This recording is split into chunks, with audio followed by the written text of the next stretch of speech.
Buenas tardes, queridos amigos. Les doy la bienvenida a un nuevo episodio de esta serie de videos dedicados a la filosofía social, política y jurídica de Lorenzo Peña.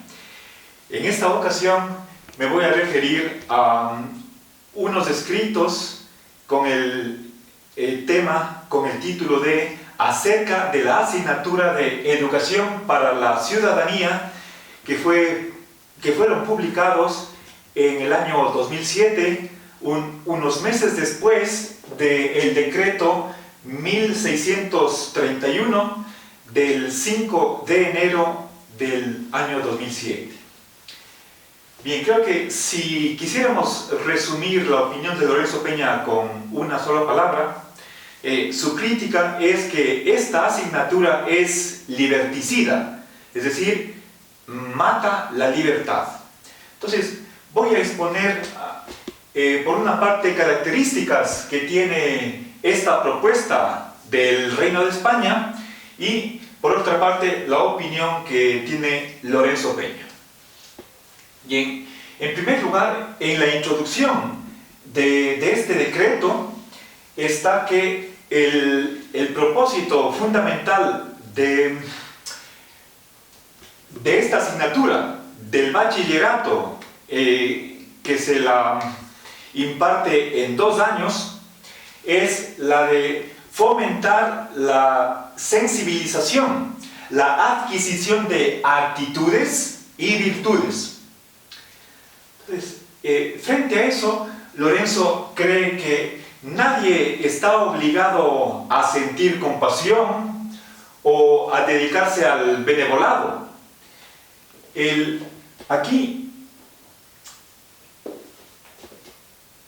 una de las cosas, una de las ideas en las que insiste Lorenzo es la de que esta asignatura va a imponer la adhesión desde el fuero interno de cada joven a ciertos valores o ciertos principios.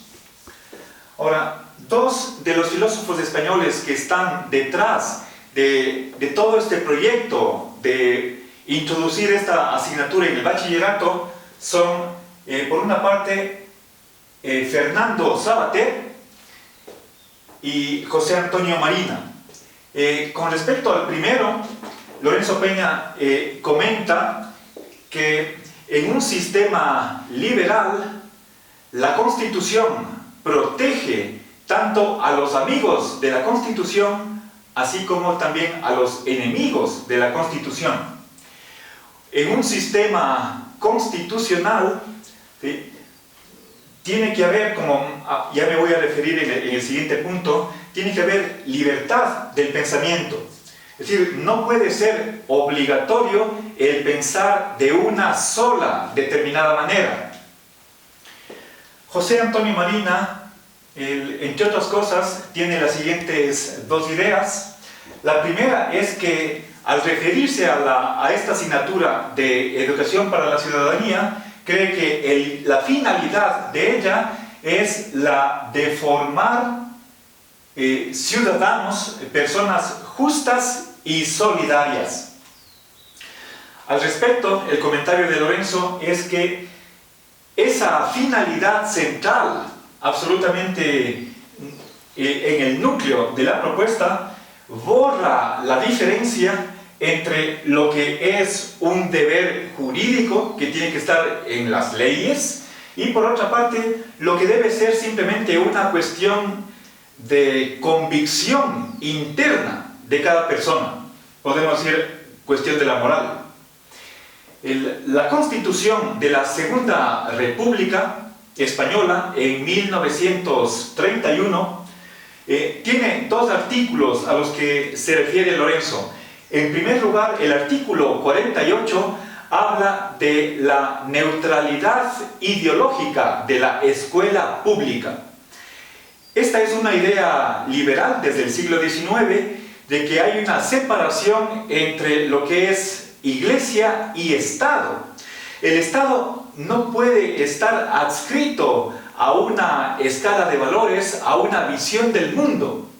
Y por lo tanto, la escuela pública tampoco tiene que tener un credo.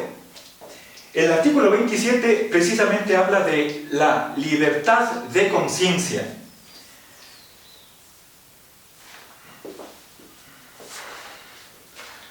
A ver, me permite un momentito.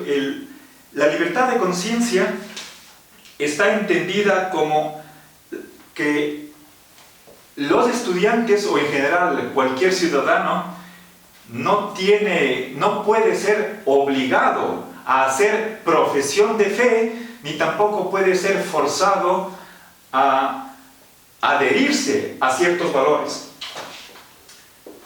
Bien, el segundo punto de José Antonio Marina es el de que frente a esa opinión de los opositores a la introducción de esta asignatura, que se la iba a hacer quitando horas a la materia de filosofía, es que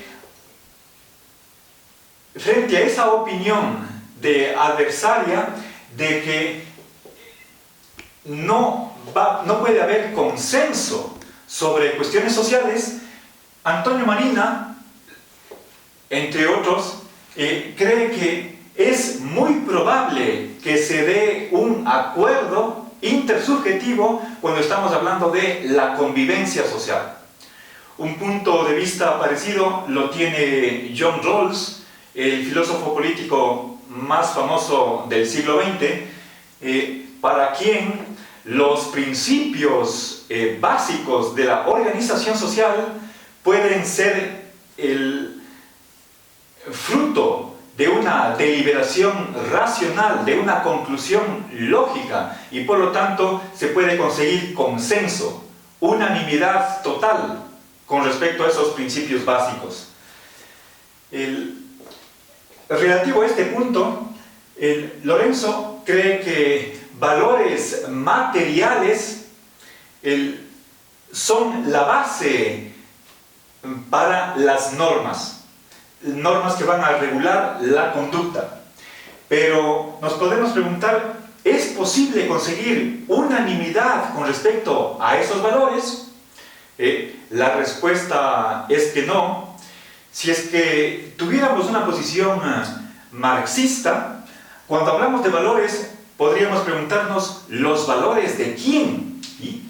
Aquí obviamente la posición de José Antonio Marina es de que son valores universales, como por ejemplo la justicia, la solidaridad. ¿Sí?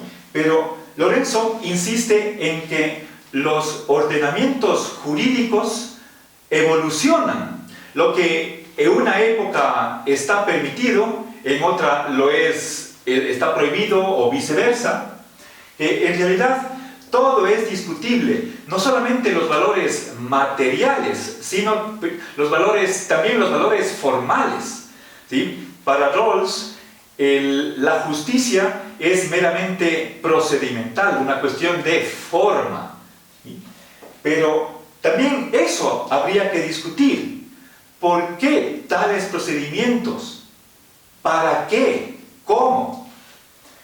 Y por más que en algunos puntos nosotros hemos superado ciertas injusticias, todavía mantenemos otras. Lo que es peor, la opinión pública parece decantarse por el mal.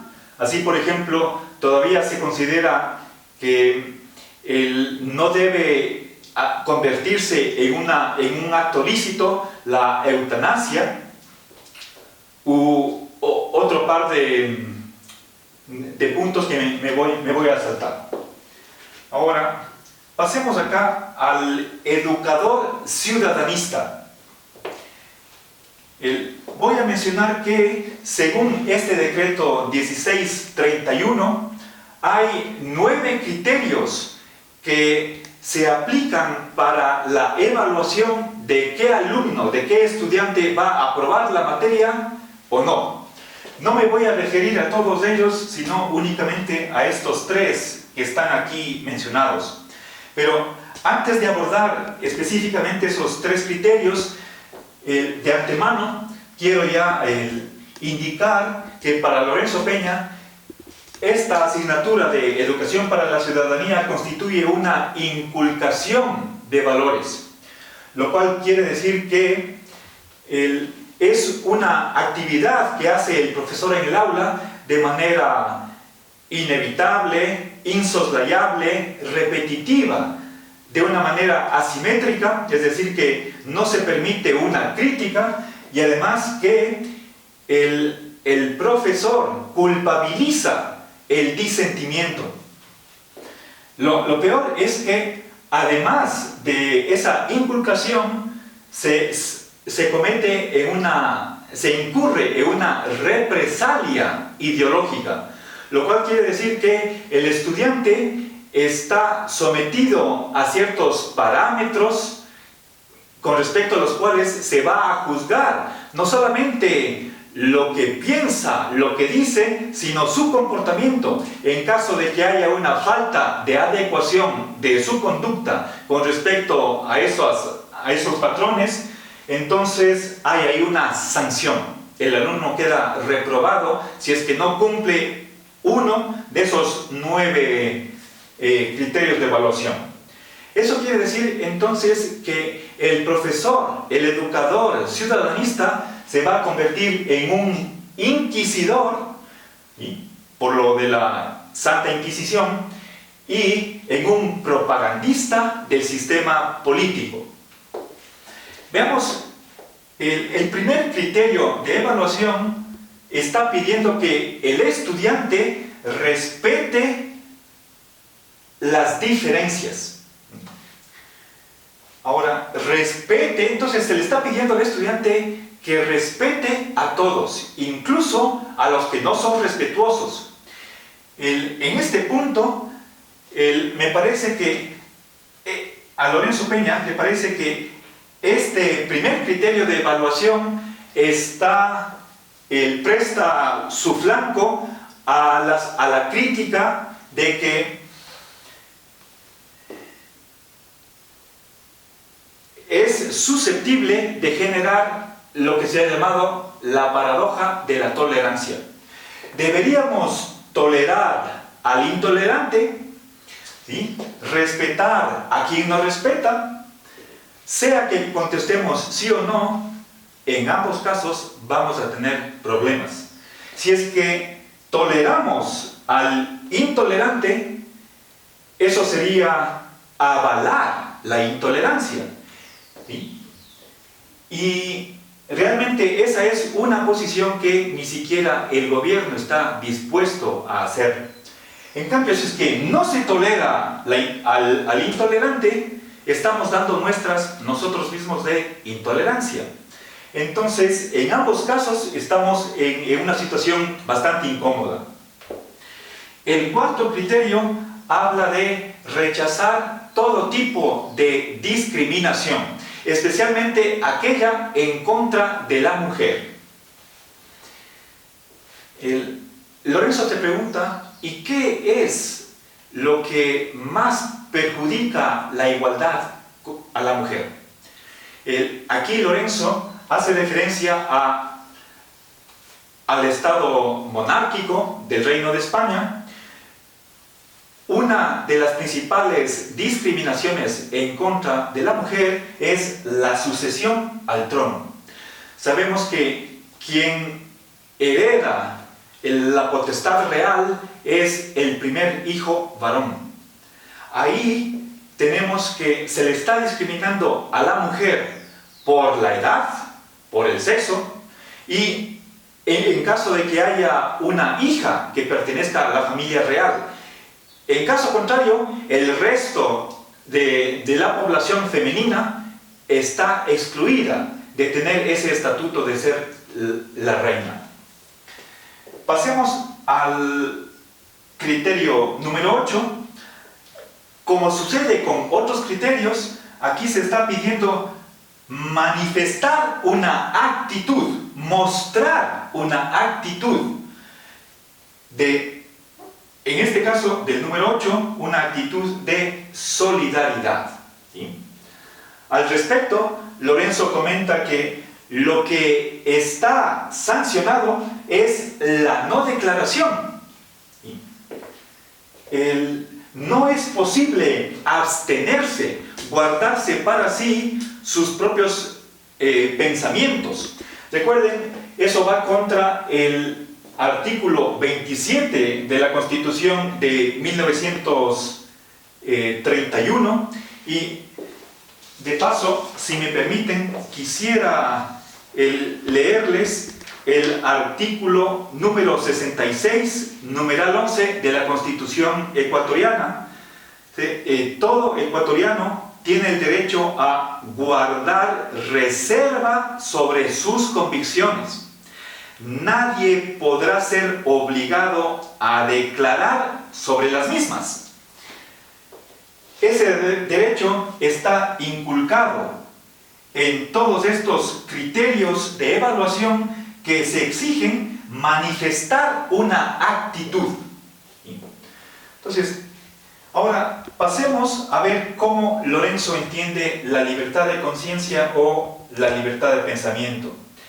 La primera se refiere a que el niño, el joven o en realidad cualquier persona tiene derecho a adoptar, a adherirse valores incluso contrarios a aquellos a los que se adhiere la sociedad o la Constitución. Y por libertad de pensamiento entiende dos cosas. En primer lugar, que una persona puede tener cualquier opinión, la que sea, y en segundo lugar, se trata de vivir de acuerdo con esa opinión. Ahora, voy a hacer aquí una pequeña pausa para luego volver sobre este último punto.